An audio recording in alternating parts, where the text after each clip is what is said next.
Come on, be honest, you're beginning to believe, aren't you? It was a game that was packaged as being massive in the context of Norwich City season, and so it probably proved, and so it certainly felt. Norwich City went to playoff contending Millwall and recorded a 3-2 win, but it was probably the circumstances of the way that they did it which has made it slightly more impressive. What will that mean for the wider championship picture? Well, we'll explore that and plenty more as we reflect on what was a very pleasing, seismic victory in South London for the Canaries. I'm Connor Southwell, joined by the duo that are still olaying after the victory at the Den yesterday, Samuel Seaman and Paddy, Davitt. Join me. We, of course, coming to you in association with Future Radio as well. Paddy, I mean, as championship wins, as championships games go, they don't get much better than what we saw yesterday at the Den, do they? It was a performance of character and grit, but ultimately that win that I think we packaged and everyone packaged as being so important for the context of Norwich City season, but also probably a mark of their progress under David Wagner as well. Absolutely, Connor. And also it's worth reiterating two things, against a team who hadn't lost at home in the league since September the 14th. So where are we now? Rough count up. You're sort of talking getting on for 6-7 months. Recently got a draw against Burnley, who were romping away with it at the top, and had beaten Sheffield United, the other team in the automatics. That was the standard of opponent or the challenge Norwich faced. And also, as the game unfolded, they went behind. So, we talked about it in the car, this idea that, and Wagner himself had flagged it, that he felt there was an issue with adversity and this group reacting to it in a positive fashion. Well, not on the evidence of what we saw unfold at Millwall, because you can't get many more challenging terrain than that place, and a team who are firmly in the playoff mix themselves, and then to fall behind. And so in that setting, to do what they did subsequently, and the manner they did it as well, brilliantly inventive short corner routines, a brilliantly crafted and executed goal from Gabby Zara, and then the final 10 or 15 minutes in which Millwall did get a goal back, and the grandstand finish was set up for them to resist as they did, as the balls rained into their box. It really was, maybe not quite the complete performance because of the calamity nature of Millwall's opening goal and the role of the two centre-backs, but not far off it. And to do it when the pressure's on, when the games are running out, when they're trying to make up ground, when they had questions to answer about going away from home to a team who are in the fight with them and prevailing, we'll try and keep a lid on it, but it is hard to get not swept away with the sense that, and certainly those 3,000 fans who filtered away into the London night, that something special is building again. And it's remarkable, really, the speed with which Wagner has engineered this turnaround. But there's no doubt now that if I was a Middlesbrough or anything connected to a Middlesbrough or a Blackburn even, or maybe even a Sheffield United, you are now, when that result comes through and you see Norwich winning at Millwall, Norwich are a live threat now. And that certainly didn't feel like it was the case. Well, it definitely wasn't the case at the end of Dean Smith's tenure. And even in those kind of one step forward, one step back feeling around some of the early David Wagner games. But now very much, this is a team, if you're looking at it and you're in that fight, you must fear Norwich now, I would have thought. Yeah, a couple of weeks ago, we spoke about how the figure they would need to achieve was 2 points per game, just over 2 points per game. I think we spoke about in order for them to break into the top six. Well, that's proven to be correct. They're currently 19 points from David Wagner's opening 9 games as Norwich City head coach. That is about a rate of 2.11, I think, which has pushed them into the top six for the first time, certainly this calendar year. But since December, they actually have a better goal difference than Luton and Blackburn, who are above them as well. Sam, in terms of a performance, I know it maybe wasn't what we would describe as a complete performance because of that opening period of the game, but was it perhaps the most pleasing performance in terms of all of the aspects that Paddy outlined there? The fact that this group was or did have to face down adversity. They did have to stare it in the face. They did have to dig deep into their reserves. They were getting frustrated at points, and yet they managed to find a solution. They managed to find a result. And as Paddy correctly says, it's probably something that earlier on in the season, you could even throw in the manager if you wanted to under Dean Smith, they probably wouldn't have achieved. So that's kind of links back to my first question, really. So two-part question, I suppose. One about the pleasing performance, but also it's a real sign of their progress and just what David Wagner's been able to do in his opening 9 games in charge, isn't it? Yeah, I think it's pleasing because it was probably one where we actually saw a number of elements come together. I'm not sure it's the very best Norwich have played this season, but against the calibre of opposition, to be able to almost put as many criticisms to rest as they have yesterday, I think would be very, very pleasing for them. And I think when you levelled quite a number of stats at David Wagner on Thursday, he responded by saying that the target was to sort those out and dispel any myths that they've got weaknesses in certain areas and that they can't do certain things this season. And if you look at Wagner's tenure so far, they're just ticking off those boxes of where people have maybe doubted them this season. At first, it was home form and Carrow Road, and then you look and they've won 3 consecutive games in quite convincing fashion at home. Then it was away form in recent games, and they've managed to go to, as Paddy said, a really, really difficult place and come away with a 3-2 win. There was also questions, as you said, about adversity, and they've come through that and clung on for a really tough 12 minutes, or maybe 13, I think it was in the end. Camped in their own box, dealing with the pressure of 20,000 fans right on top of them, and really that home support was absolutely willing the ball into the net. And every time the ball was going out for a corner, it was, the roar increased even further. And given they had conceded from a set piece earlier in the game, I think it would have been natural to collapse in on themselves perhaps and allow that fear to creep into their game. I think many teams in the Football League perhaps would have conceded an equaliser against one of the form teams in the Championship, but Norwich dug in. They displayed the characteristics that a lot of people have criticised them for lacking, and I think they'll be really pleased with that, because for a number of years now, the criticism from fans has been that they're not physical enough, they're not perhaps streetwise enough, they're not nasty enough to succeed in this league. And I think with a number of bookings and fouls that they showed yesterday, as well as that determination to keep out the Millwall attack late on, I think they showed that actually, especially at this level, they are capable of getting a bit down and dirty and showing that they have got that side to their game. So, I think Norwich fans will look at that and they'll say a lot of their concerns have been addressed. And we have to probably caveat it with the importance of consistency. We can't just look at this performance and say that's all the problems solved. But they at least showed that they've got it within them. And how many times this season have we said that? I think they can go on and be an even better team than they've shown in the last few weeks. And I think if they can display all the characteristics we saw yesterday, which is what makes it so pleasing, then, well, if they can do that game to game, they'll win the playoffs for sure. But putting that consistency together and continuing that is the difficult bit. Thankfully, they've now got momentum behind them, and I think probably a lot of people are backing them and starting to believe in them, because we get this sense now that under David Wagner, he's slowly dragging things forward to the point where all the important factors are in their favour. Yeah, and you're right, and all of those boxes, I think, of improvement that people and ourselves have spoken about does feel like they're getting ticks. It's now just a case of consistency, because as much as we can revel in the win, and we will certainly do that over the course of the next 45 minutes to an hour or so, is that there does need to be a bigger data sample, really, in terms of what they're doing, but certainly in terms of initial impact, initial uplift, initial results.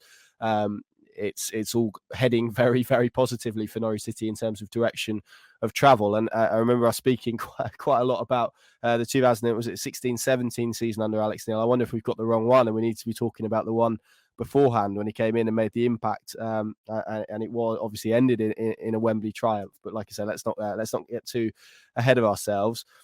Paddy, I mean, this was, and a lot was made of Norwich City's record against the top 10 moving into this game. They'd only beaten 2 teams. Both of those victories came in August, so they hadn't beaten a team inside the top 10 since then.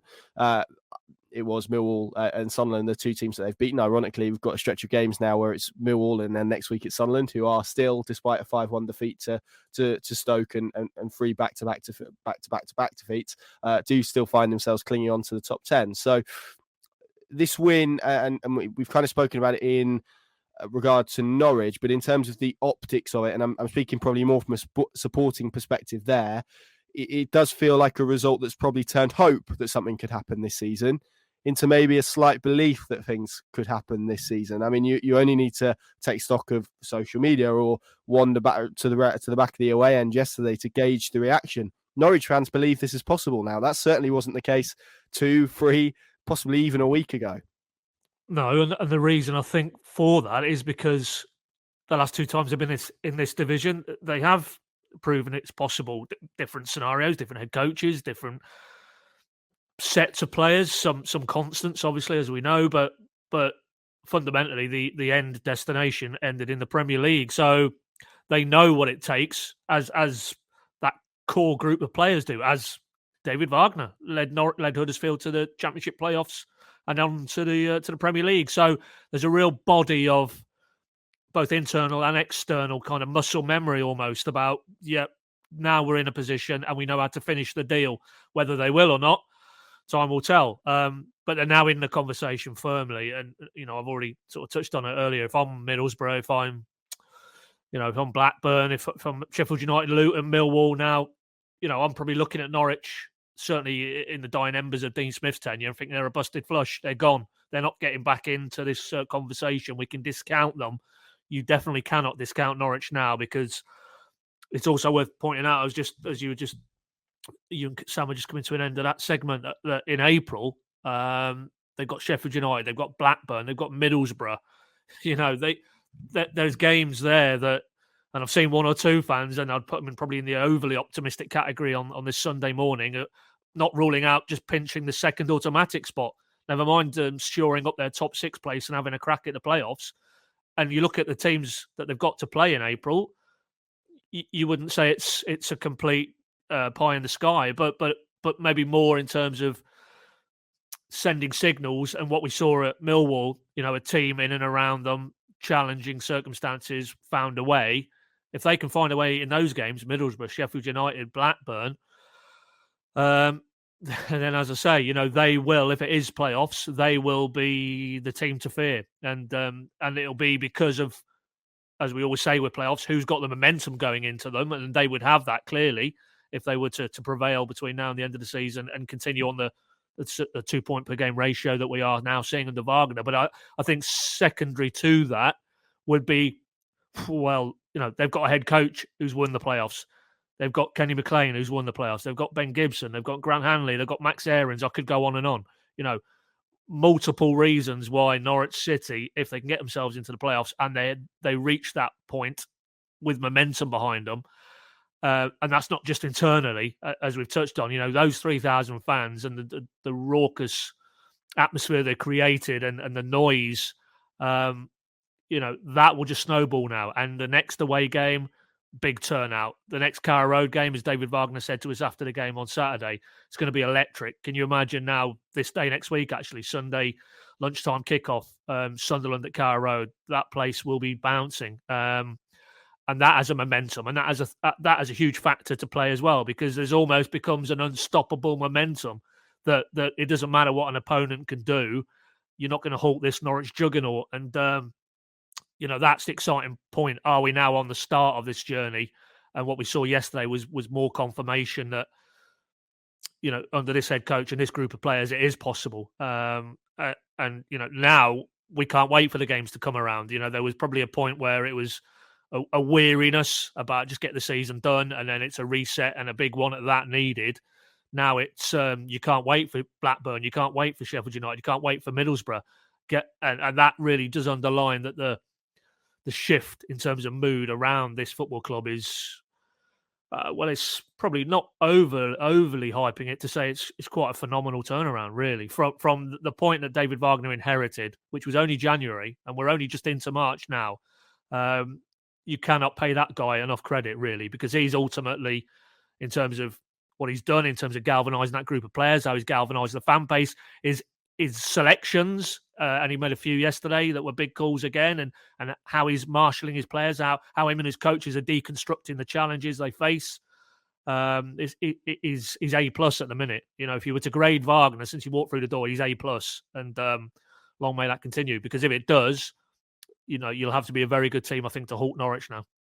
Yeah, what's caught me about it actually, and it's the collective improvement, absolutely, but it's also the individual improvement that we're seeing from some players. Onel Hernandez, for example, who has recorded 5 assists since David Wagner walked into the building, having not recorded a single one beforehand. He started 8 of the 9 games. Gabi Sarra now, who is looking, I think, increasingly a Premier League grade player. A Millwall official kind of repeated that to me yesterday at the Den.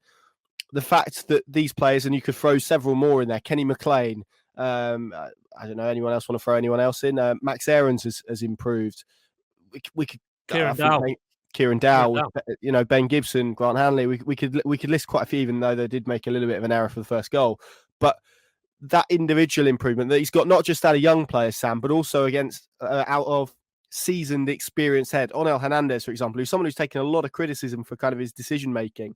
That goes to show just how positive an impact he has made kind of on the players from a purely coaching point as well, because it's the type of result and the type of performances collectively and individually that you just wouldn't have associated with this Norwich City team without David Wagner at the helm.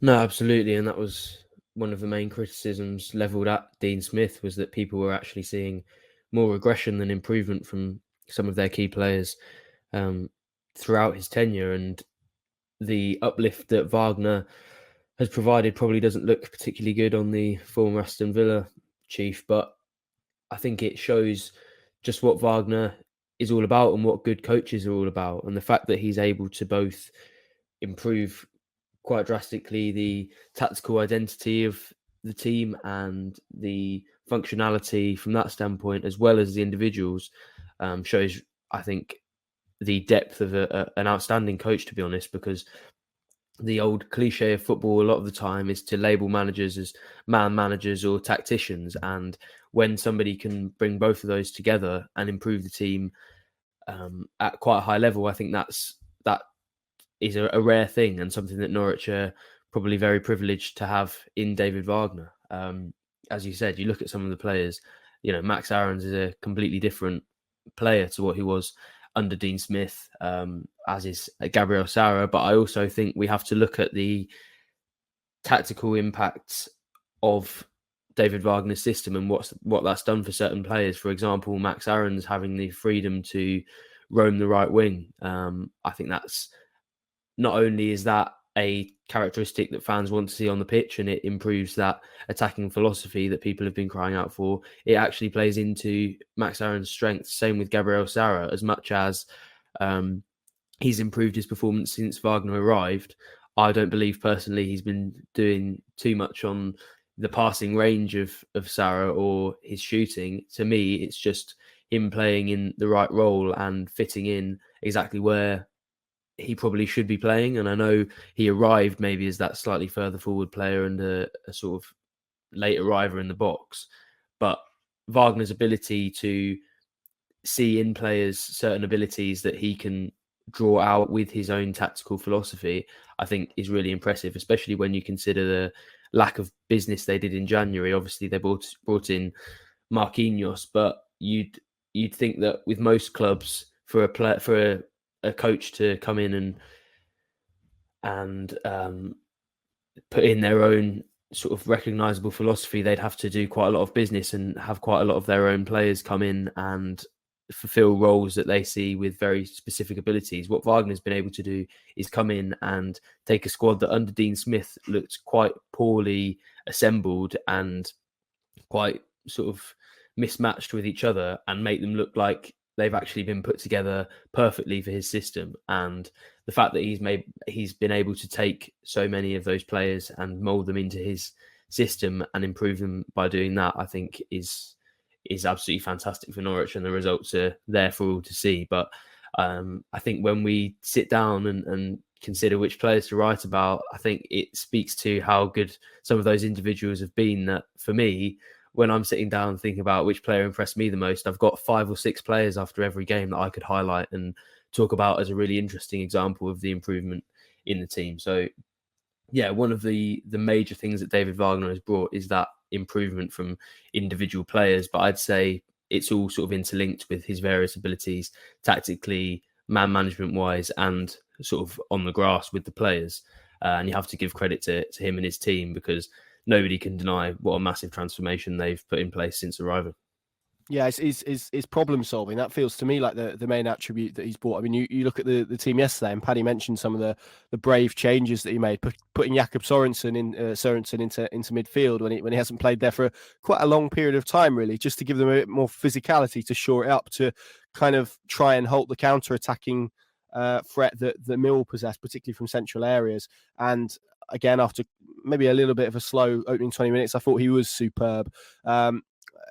Kenny McLean and his role probably at a different point, but the fact that they had Anamida on one wing and on El Hernandez on the other, and they had different ways of kind of progressing the ball up the pitch, which has been a problem at points this season.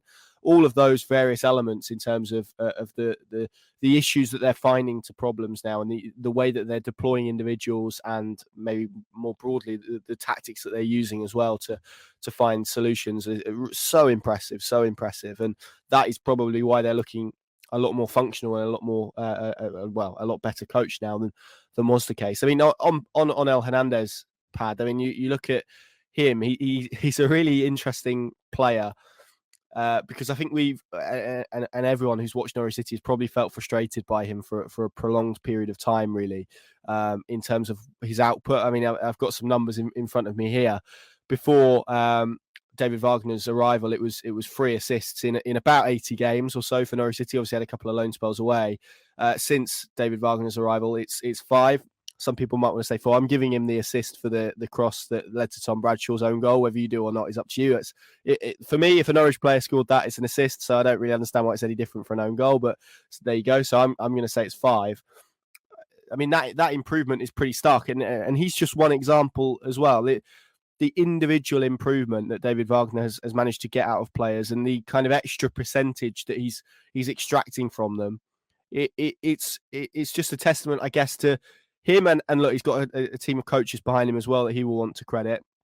But the impact that they've been able to have, and the buy-in as well that they've been able to get from this group of players in terms of their ideas and the execution of them.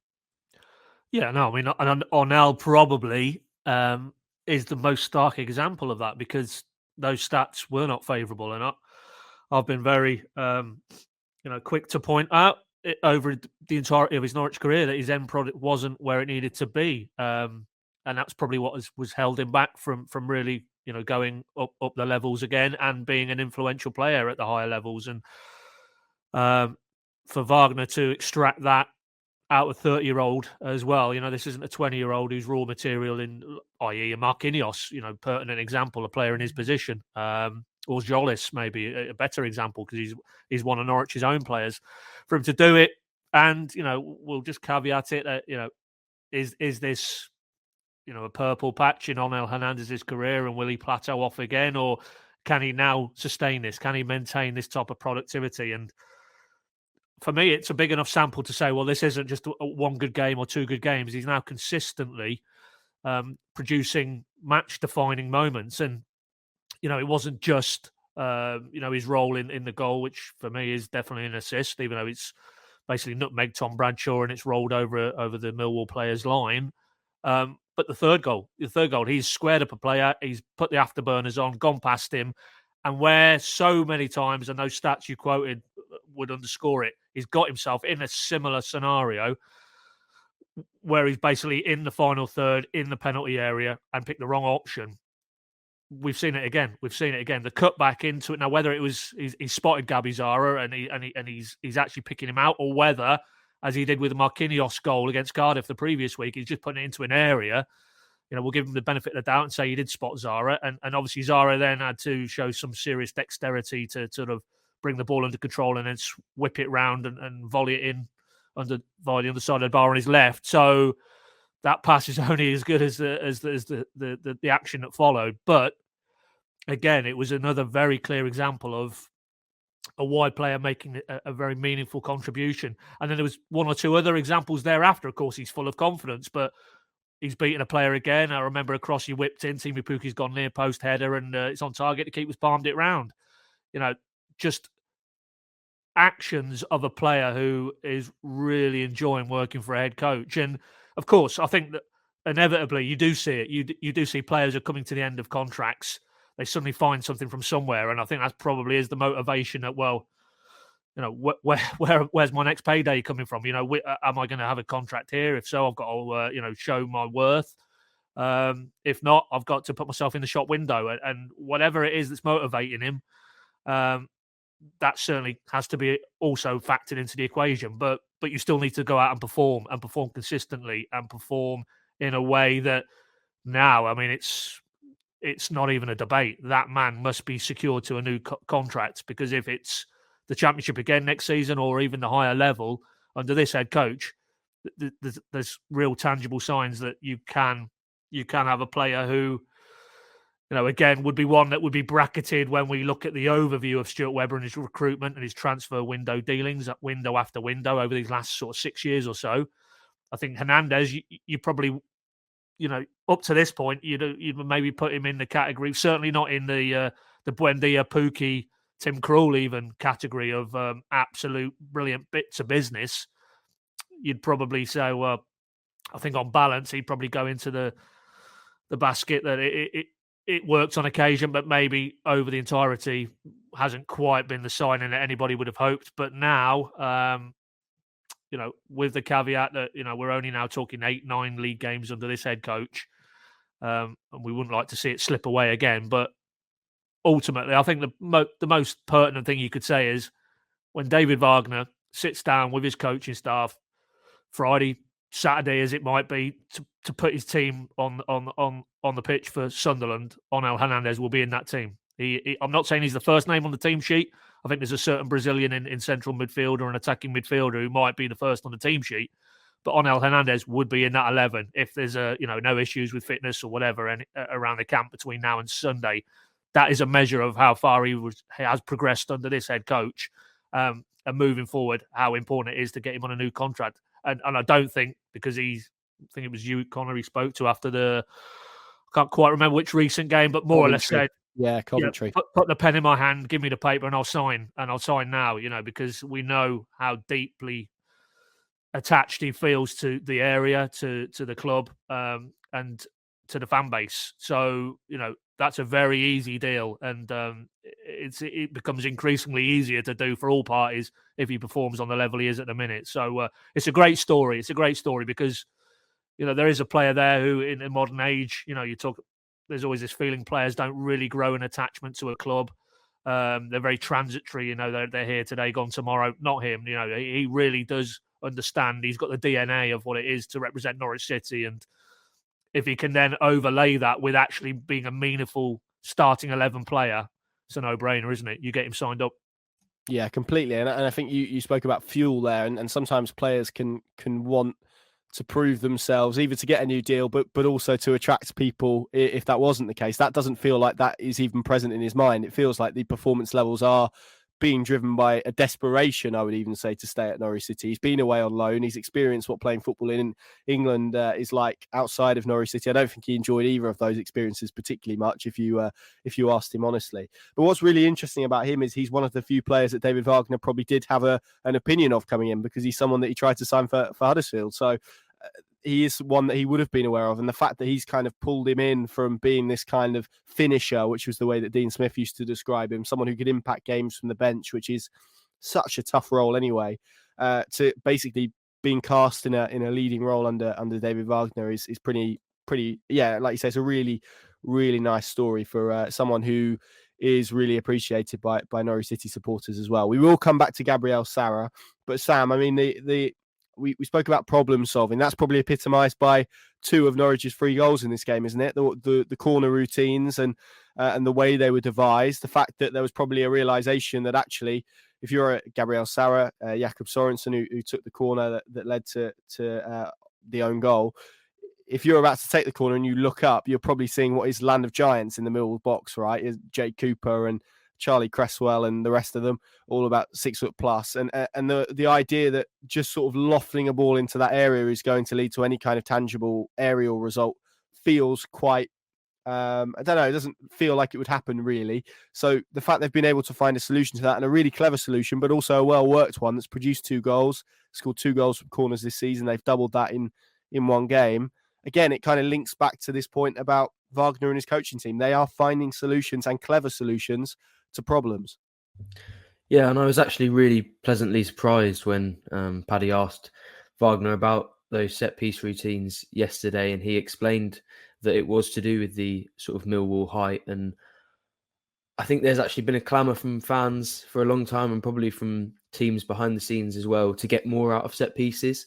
I think football for a long time has been doing it wrong, to be honest. If you look at where a corner is on the pitch and the number of players you can get into the opposition box, the fact that they are as widely unsuccessful as they are probably means clubs were looking to exploit that area of the game quite a lot more. And I think Norwich have done that really, really well in this game, to actually break it down almost in a tactical way, like they would in normal play, and look at the strengths of the opposition rather than just, what's this clever thing we can do, I think is really, really encouraging for me. And I actually, when Wagner was asked, I thought he would just say, oh, well, we need to try something different from time to time, or we were working on this in training and it looked quite good, so we thought we'd give it a go.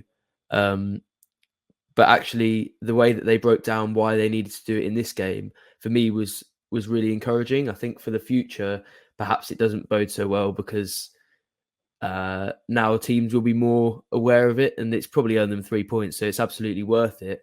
But teams now will be very switched on for every Norwich corner. And if that explanation is because of the Millwall game and the strengths that they have, perhaps they won't be able to apply that to the large majority of the other teams they'll face. So how much more that means for Norwich going forward, I think we'll have to wait and see. But certainly yesterday, it was an example to me of really good coaching, really good thinking outside the box. And how many times has sort of Stuart Webber and those sort of those responsible for data behind the scenes, how much have they spoken about marginal gains and finding ways to achieve outside the box, and how Norwich have to do that as a club who perhaps don't benefit financially as much as others. And I think perhaps we can underestimate at times quite what 3 points is worth in football, and the fact that they've managed to just do 2 very clever things that have earned them an absolutely massive result, I think has to go down in the favour of, I think, probably Andrew Hughes. And I don't know if we were planning on talking about it, but it does lead me on to say that obviously Alan Russell wasn't at the game yesterday. David Wagner very coy when asked about why that was, but I think the irony was not lost on Norwich fans that the set piece coach wasn't there, and for the first time that he wasn't there, they scored 2 goals from 2 very clever set piece routines. So it'll be very interesting to follow that thread. But yeah, I think very, very encouraging. But I think probably Norwich fans have already shifted their focus to the Alan Russell dynamic and how that may be affected in the next couple of weeks. Yeah, and it was Andy Hughes that Onel Hernandez picked out after the second corner and sort of celebrated with. He's first team coach, loans manager. Now he's sort of overseeing set pieces for the time being. I mean, that's becoming quite a job that Andy Hughes is taking on behind the scenes at Norwich City. I mean, Alan Russell, we probably should speak about him. Obviously, we're probably expecting some sort of solution or something to come out in the coming days. Perhaps not the biggest surprise. He wasn't at the Den on Saturday. Like I say, we're purely speculating, but in terms of him, he kind of is perhaps the last remaining part, certainly on the coaching team anyway, that kind of overhangs from the Dean Smith era. David Wagner perhaps was asked about him, I think probably a week or 2 into his reign, and maybe the answer was essentially wait and see, wasn't it? And he wanted to wait and see and give him time. I mean, his absence, I think, will get a lot of people talking. He was obviously sort of pushed into prominence with those 2 games in charge as a caretaker. He did that absolutely stunning press conference, of course, which will go down as press conference of the season of his first caretaker. I'm joking, by the way, for ahead of that Blackburn game. I mean, what do you make of it, and what did you make of David Wagner's coyness around it? It's an interesting one, isn't it? Well, I mean, as you say, I mean, it was Sam who asked him actually, and I think it was 4 or 5 words around the thing I want to say at the moment, which, and I'm purely hypothesizing here, is that a contractual sort of situation where until they reach that amicable parting of the ways, that they can actually message out. But the evidence clearly with your eyes was that he wasn't at Millwall. You spotted in the pre-match warm-up the segment that he would do, the shooting drills. That was Christoph Buehler, Wagner's assistant. Straight away, then that would indicate there's no Alan Russell. And as the game panned out, as some quite rightly alludes to, no set-piece coach, and they scored 2 excellent goals from set pieces. And the giveaway was on El Hernandez running to embrace Andrew Hughes. And you spoke to Jakob Sorensen, who more or less confirmed it was Andrew Hughes who had devised that. And for me, the crucial piece of information was that, it wasn't something unforeseen, that Alan Russell had been there all week and working on set pieces, and for whatever reason wasn't able to be in attendance at Millwall. It was Andrew Hughes had been devising and executing those set piece plans. So does that lead us to believe that, or surmise that Alan Russell wasn't involved and wasn't part of the Colney prep?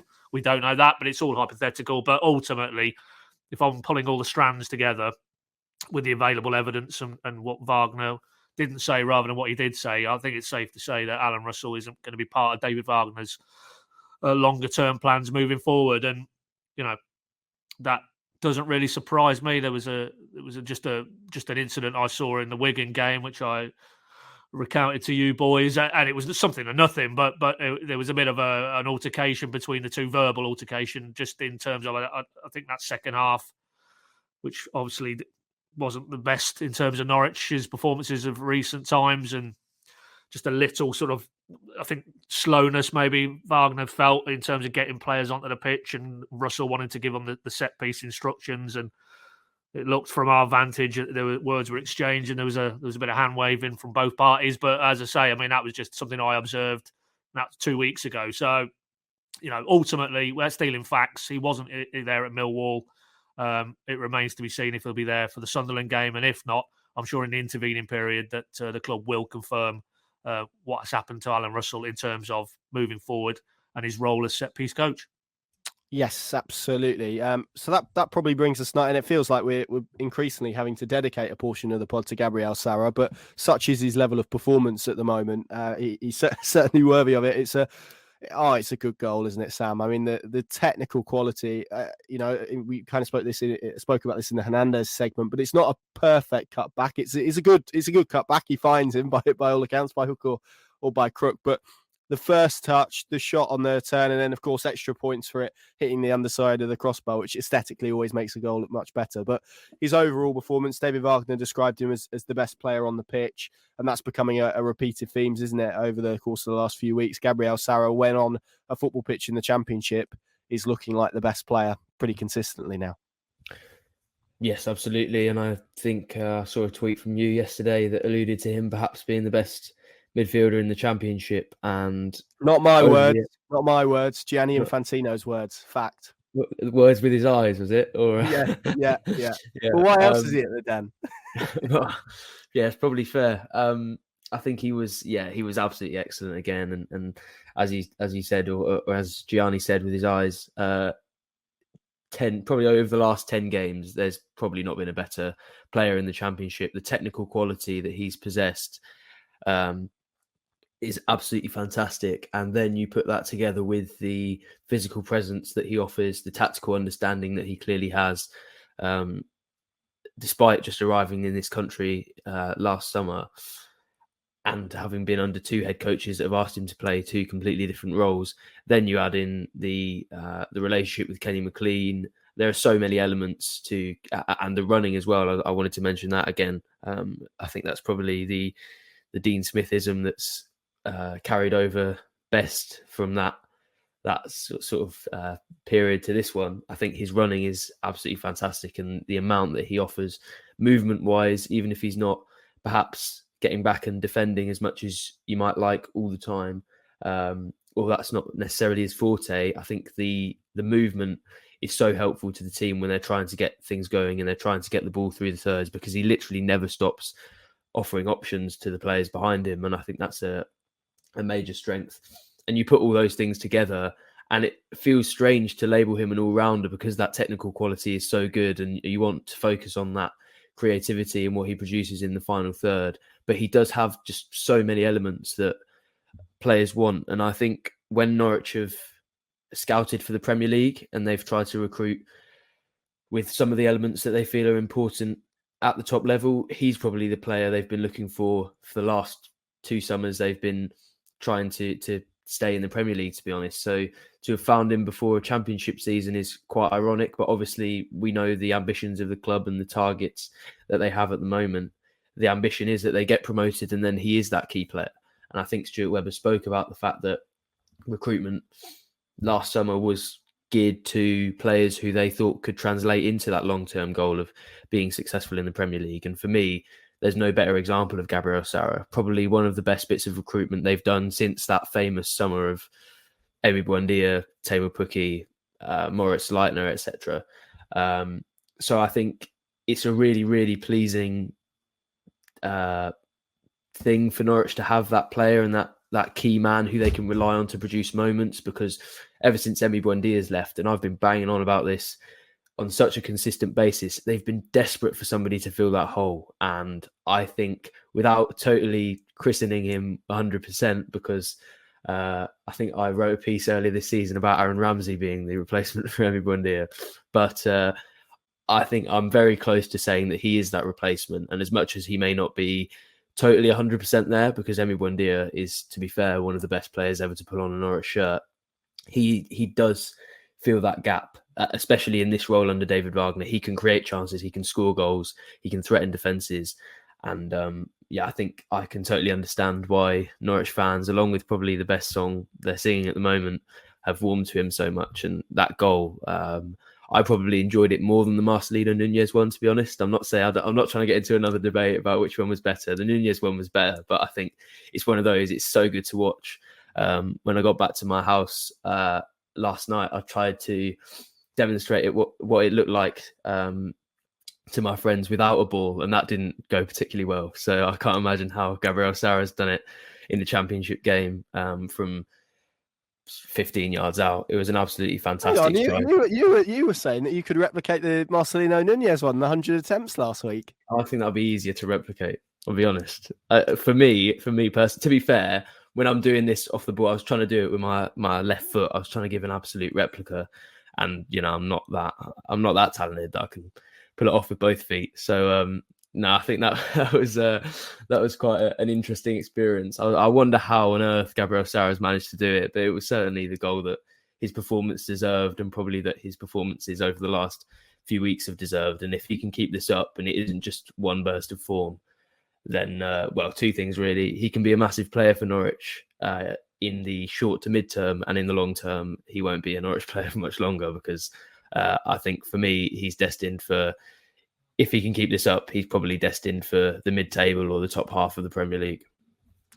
Yeah, I mean, Kenny McLean, I'm trying to think when it was, it might even have been last week, described him as the complete midfielder, Pad, thrown in what David Wagner said about him yesterday, and the complete midfielder feels like the best way to describe him at the moment. He's scoring goals, he's contributing to what they're doing from an attacking perspective, he's added kind of the robustness that you need at this level of football in order to compete. He's doing it on pitches which aren't particularly great, but he's also doing it now, since David Wagner walked into the building, pretty consistently. I mean, it's an incredible level of performance that he's reached at the moment, isn't it, in terms of his quality, his consistency. And again, just someone who seems to be driving Norwich City forward, sometimes almost single-handedly. Yeah, I mean, I thought it was the words that David Wagner used to describe his performance. He said he was the best player on the pitch, but then he went on to sort of categorise it as it was in terms of a British midfielder, it was as good as you could get. And I think what he meant by that is those elements that Sam's mapped out. I don't think anybody disputes his technical ability, his range of passing. Certainly, he's got his eye for goal as well. We're starting to see that in more frequent fashion than we have done. But for me, watching him, those were the question marks, really. And partly that's the whole process of, particularly the turbulence of, a different head coach, or the coach who he first came in and worked with was no longer there. But just what what role they were asking him to do and whether he felt comfortable with it. And he seemed to get moved from pillar to post. But, you've now seen that, and it's worth stressing that, the position he played at Millwall was not the position he was asked to play against Cardiff the previous week. Marcelino Nunes was in that 10 role. So the adaptability to go in there and look equally comfortable, I think, shows you how relaxed he is now in terms of the demands being placed on him. There's no doubt there was elements of his game he had to improve, and I think that's what Wagner's alluding to, that those kind of physical output and the ability to close down, the ability to lead the press, not to sort of risk the ball in the wrong areas, which him and Nunes were guilty of at times as they sort of adapted to the pace of the English game. I think now you're starting to see emerge an intrinsic part of what Wagner's trying to achieve in the short term and certainly the mid-term. But as Sam rightly points out, he continues in this vein. I don't think there's any doubt the clubs will be looking at him. And that, I'm sure if you're Webber and his recruitment team, they will know that, they will understand that. And now they've got this talent pipeline open from South America. You can guarantee they will already have in their analysis players from that territory who could come and be the next Gabby Zara and so on and so forth, because that's the nature of it. Norwich have to get ahead of the curve, get these players in, enjoy them while they can, develop them, and then inflate the price that they can sell for compared to the price they paid. That still remains one of the key pillars of the strategy. But in the here and now, yeah, there's no doubt that given his age as well, I mean, he's only going to go one way, isn't he, ultimately? You're only seeing probably a fraction of what he will become in terms of a player. And for that reason, I think it is very much, much like with Buendia, it's kind of Norwich can take a lot of reflective pride and enjoyment from a player who they've helped to go on to, it would probably safe to say, a higher level for a team with maybe more loftier ambitions. But that's for the future. Again, let's not run away with it that he's now Brian Robson and Diego Maradona rolled into one. He's far from that. So, there's still plenty of growth in his game. And I just think the blend, and you can't underestimate it, and I know he wasn't playing directly alongside him, but what McLean has allowed him to do and how he's allowed him to express himself, you can't underestimate it. And to be fair to Wagner, after the Cardiff game, I don't think he's overly keen to sort of separate one out from the other. Yes, he'll talk about their individual talents and their qualities, but he called them the ideal pairing. He called them the heartbeat of the team. So I think when we discuss Zara, we also do still have to, in pretty equal measure, discuss Kenny McLean, because I think he's allowing him to be the player that I think all Norwich fans hoped when they heard about a first Brazilian signing and a club with the global sort of appeal of Sao Paulo, the club of Pelé, the late great Pelé. You thought, well, this has got to be some player that's coming through the door. And now I think we're starting to see it. I mean, you told the anecdote about the Millwall official. I think there was a sort of a follow-up to that regarding Zara, wasn't there? And in terms of the comparative between when Millwall came to Carrow Road earlier in the season and looking at Zara and the player that they saw on Saturday.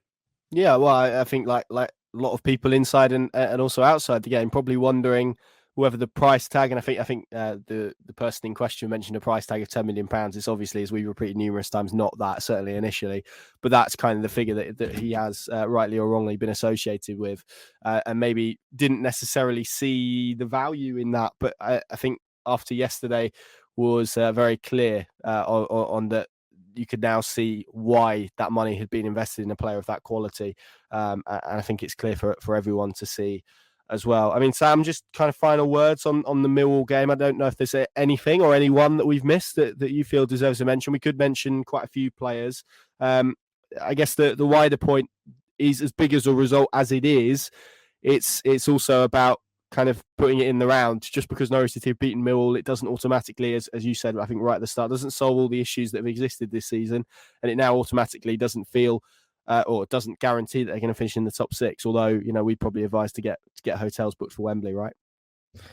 Wow, that's a big statement from you, Connor. I think it all depends on momentum. For me, they've absolutely shown they're good enough to get into the playoffs, and at this stage, I do believe, as much as it still hangs in the balance to a degree, if I had to err on one side now, I would say they will be in the playoffs. at the end of the season, but quite how they hit those playoffs, I think will probably decide whether they end up in the Premier League next season or not. I wouldn't mind covering a game from Wembley. I'm sure neither of you boys would either. So I'm absolutely hopeful that they will get there. I think, as Paddy said earlier, probably ambitions of a sneaking run into the top two are quite lofty and probably just a little bit more than Norwich could manage at this stage. And Sheffield United are a good enough side that they probably will find form again between now and the end of the season. But I think for me, they will get into the playoffs. But yeah, don't get ahead of yourselves. There's still plenty of really difficult games coming up for Norwich in the coming weeks as well. Even Sunderland on Sunday will be a really tough test, despite them perhaps losing some form in recent weeks. So plenty more to go, plenty more difficult times, and probably some very nervy last few minutes as it was at the Den yesterday. But I do believe they're in a great position. But in terms of people we've missed off, I just wanted to quickly highlight Jakob Sorensen, who I thought was absolutely excellent yesterday. I think the way that he moved the ball, I praised Sarah for his movement and his willingness to get on the ball earlier, and Sorensen showed that exact same desire and ability to want the ball and to try and drive the team forward. And as I said, when you're playing possession-based football and you want to play through the thirds quickly, you really need people to offer for the ball. And a nice tidy finish for that first goal. Probably could have done more on the sort of midfield destroyer stakes. I'm not sure he is quite that player, but a really tidy, nice midfield player who I think can contribute for Norwich, certainly this season in their push for the playoffs. And I thought he was really, really good. So I just wanted to highlight his performance as well. Agreed. I spoke to him after the game, and very straight-faced. He just looked me in the eye and said, "I'm buzzing," in that exact tone as well, which was excellent in a way perhaps only a Scandinavian can. But I agree. Also, really pleasing for him after what's been a pretty torrid time of injury this season. So well done, Jakob. Paddy, as much as I would like to speak about the plaque of Sean Dyche that you discovered on the way to the Den, which I now feel like we're going to have to mention, we'll come back to that at the end. We should probably talk about the fact that Stuart Webber has done an interview with the Training Ground Guru. He's spoken about a lot of topics. It's an hour-long one, probably the first one that he's done that's been Norwich City related in about a year. I think that's fair. I don't know if the Michael Calvin one was Norwich City specific. I don't know if I listened to that one in the end. But what did you make of it? He's always someone that when he speaks, you kind of have to listen. Either way, I mean, he's the figurehead of Norwich City sporting operations. So whatever he says, he's always going to hold sort of gravitas, and he's always going to attract Norwich City fans to his words, I suppose. What did you make of the contents of that, and what did you make of his general demeanour, I suppose, because he spoke about it was a bit reflective, it was a bit forward looking as well. There's a bit on the present. It was a piece that kind of covered all topics really. Yeah, absolutely. Yeah, no, I mean it's compelling whenever he does sit down and give his thoughts, and it was covered the whole range, didn't it? It was everything from his pathway to the job he's doing now, which we've heard before, obviously, and his thoughts more broadly on the sporting director model. The interviewer suggesting that he's kind of the foremost exponent of it in this country, and in some respects you could say that is. He himself made the point that very rare in his line of work at the top end of the English game to have the autonomy he's got, and we know the situation with the majority owners. They trust him implicitly, and he's basically been allowed to sort of develop a club almost in his image or prioritise what he has felt all along. And I thought he was good on he reiterated again that he doesn't want to hand over whenever and to whoever that is the sort of the shell of what he inherited. That would be failure in his eyes. And while you can get hung up on the sort of the league status and what they've done in the Championship vis-a-vis what they haven't done in the Premier League, I think fundamentally. And it's most visible in the infrastructure around Colney, which continues apace. As he said in that interview, they've got a new sort of swimming pool, hydro pools set up opening later in the year. That will be best in class, I'm sure. And that just adds to what is, one of the probably leading training grounds in the country now. And that is a testament to him and his team and the work they've done. And I think that is beyond doubt. And it's obviously pertinent. We've discussed at length about Gabby Zara and what a piece of recruitment that looks like. That does look like, again, a hat tip to the work that he did previously. If you go back to the pre-Brexit cycle where Norwich were seemingly ahead of the curve in terms of their recruitment and pulled some rabbits out of hats, which were then basically transformed under Daniel Farker into, teams good enough to win the championship at a canter. So no, it's always compelling when you listen to him. I mean, there's obviously areas, sort of you touched on again, and we don't need to sort of revisit what's gone before, but his relationship with us, and he's been very clear about that. And certain things he said there, I don't tend to agree, per se, and not specifically about us, but the local media in general. There was a section there where it more or less inferred that the local media in general in this part of the world maybe don't realise how well they've been looked after and the access that they've had. You can debate that. But fundamentally, for me, anything regarding us and him particularly, I mean, that's in the past. It doesn't need to be relived again. Certainly nobody listening to this podcast gives any care, I'm sure, to whatever the relationship is between us and him. And as a result, I don't think, particularly off the back of a win, which is what the most important thing is, the win, and Norwich winning games, which we all want.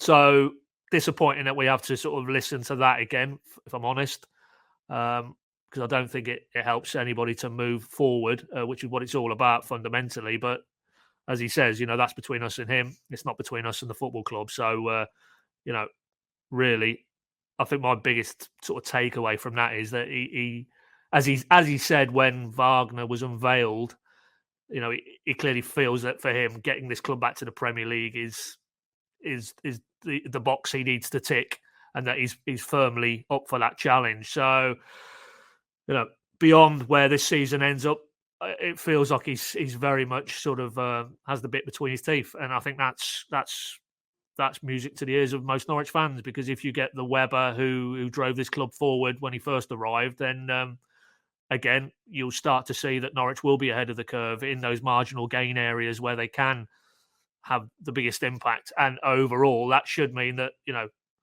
there's an energy and there's an intensity on the pitch and off the pitch, which is going to push this football club forward again, which is ultimately what media and fans all want. So, but yeah, no, I'll throw it open to you boys. I mean, I'm sure you've listened to large sections of it, but I just thought, again, whatever your opinion on him as an individual and how he carries himself, you can't deny that he's a compelling listen. And I think ultimately, it feels to me, listening to that he's very much up for the challenge. Although when asked about his future, he made it clear again that probably because of the journey he's been on, he won't certainly be in football, into his sort of later years, and that possibly this will be his last posting in football, which he has said in the past. So I found that quite interesting as well. Again, he's reaffirmed almost that for him, which again would lead you to think that for him, Norwich is completing the circle, and for him, clearly completing the circle is, as he said, to be fair in that interview, you get Norwich back into the Premier League and then you sustain them there, which is on the previous two attempts where they've fallen short.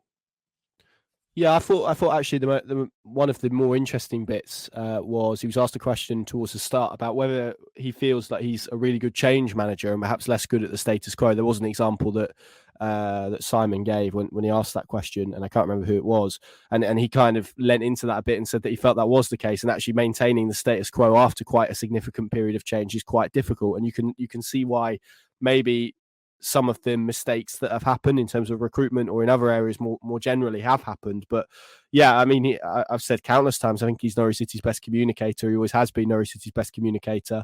I think that if you want him to be outspoken and honest, you have to accept that he's going to be outspoken and honest on everything. And so there might be stuff in there that perhaps people don't like, be it supporters, be it whoever. And there's an element, a refreshing element, I guess, compared to perhaps the robotic nature of football officials that we had perhaps before his tenure. So yeah, I'd encourage anyone to go and give that a listen. Obviously you can read the quotes on our website as well. Norwich's next few games: Sunderland at home, we then head to Huddersfield, then we go to Stoke, which will be lovely to go to Stoke as it always is, and see what the various levels of access are like there. But hey, that's just one man's opinion. I guess we should end on the Sean Dyche plaque pad. That feels like, because I've teed it up now, so we can't leave the listeners in lurch. Tell us about the Sean Dyche plaque that you saw on the way to the Den. I quite like going to the Den, by the way. I know there's a stereotype around it, but I don't know. I find it quite. I don't know. They're a bit lovable rogues, aren't they? Millwall, beyond all the obviously the violence and the various issues that they have. The vast majority of them are quite lovable rogues. I've butchered that question, but there you go. I'm not passing any comment on Millwall in terms of their element for more unsavoury matters, but or their reputation for that, should we say? No, it's a real football ground, isn't it? And real football fans in terms of the passion, as long as it's confined within the stadium and the vocal backing for their team. Yeah, no, it was just on the Dyche thing. One of them blue heritage plaques that you see dotted around about the towns and villages and cities of this great land, relating to maybe individuals who live there, who went to school there or whatever, or live there or work there. I've seen one or two of those dotted around Norwich, funny enough. But there was a little, I don't quite know the backstory, but there was a blue plaque on not a lamppost, but kind of them posts that maybe like the cycle lane posts on the approaches to the Den. And it was something, now you've put me on the spot. It was like Sean Dyche ate something here or something like that. His first worm, wasn't it? Oh, ate his first worm or something. Yeah, no, there must be some symbolism to that story. If there's anybody, well, he was when he was Burnley manager. I think someone he played with, and I'm guessing it was probably at Millwall, which is maybe why that plaque exists. About like a story about how he used to eat worms, and he basically said that he used to hang a little bit out of the corner of his mouth and then like put it in his mouth and spit it out straight away, and people would think that he ate worms. But yeah, okay. There we go. It's very on brand for Sean Dyche, isn't it? Absolutely, yeah. But yeah, no, that's one of the more unusual sights you will see approaching a football stadium. I think it's safe to say. Absolutely. That seems like an apt place to leave it. The visualization of Sean Dyche eating a worm, which we'll leave our listeners with for this week. Sam, Paddy, thank you very much for joining me. Of course, plenty more content, analysis and reaction to this big win against Millwall available across our channels, PinkUn.com, the PinkUn Plus app, the PinkUn YouTube channel. And of course, if you listen to this podcast and you've enjoyed it, you can always share it with people, or you can share it on social media. That would be much appreciated as well. Tell us your thoughts, get in contact with us, anything you'd like us to speak about in future episodes. And of course, we'll be back at Carrow Road a week today for the visit of Sunderland, which is going to be interesting. I think they've sold out midday on Sunday, so don't forget that, as I think Paddy did yesterday when I mentioned it to him. So lunchtime on Sunday, Sunderland come to Carrow Road. Thank you very much for listening. Into the Lions' Den, Norwich City proved they can face adversity. Contenders, absolutely. Thanks for listening.